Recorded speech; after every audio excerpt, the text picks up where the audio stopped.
Josh Duggar has just been found guilty of 2 counts of possession of child pornography. He's facing some serious jail time, Derek. Yeah, I mean, this was a very serious case. It's caught a lot of national attention. He was charged with 1 count each of receiving and possessing child pornography.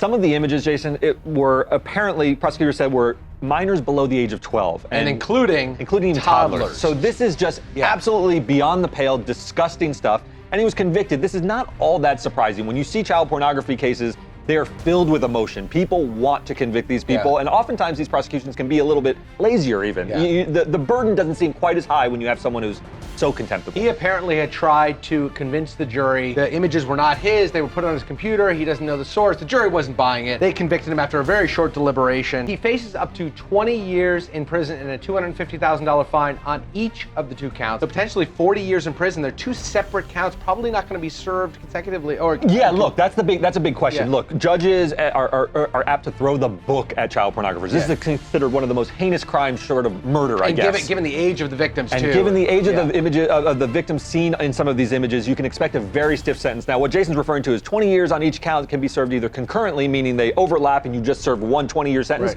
or consecutively, which is 20 years plus 20 years up to 40 years. That's very, very rare just for someone to get 40 years consecutive, but you could see over 20. Right, and we have, sentencing is apparently going to take place in 4 months. The verdict came out today. The judges ordered a sentencing hearing in 4 months.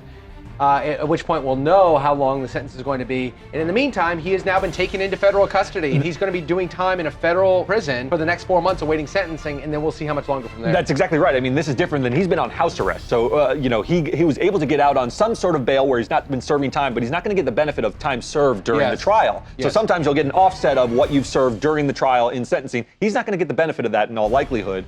And he's facing some serious time. Decades probably behind bars. Decades behind bars and in tough conditions, and they don't do well in prison. They don't do well. That's where I was going with it, right? That is one of the most heinous horror that he has brought upon these young children by creating a market for the images that are taken of them.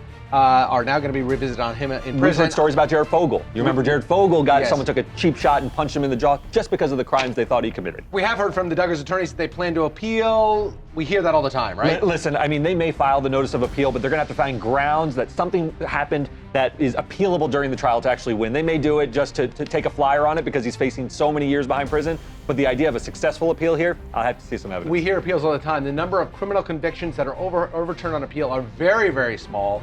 We haven't heard about any evidence coming out in this case that was, or being allowed in this case, that was really suspect. The one exception might be the judge in this case did allow testimony that Duggar had admitted to committing 4 acts of child molestation back in 2003. There's a lot of rules of evidence that relate to the admission of prior bad acts as proving a current bad act. This might be the grounds they have for an appeal, but it seems like it's going to be a tough road to hoe. It's a long road, yeah. Right. There's convicted anyway, we're going to find out in 4 months how long he's going to be sentenced for. What we do know is that in the meantime, he's going to be serving time in federal prison, awaiting sentencing, and he's going to be spending decades behind bars.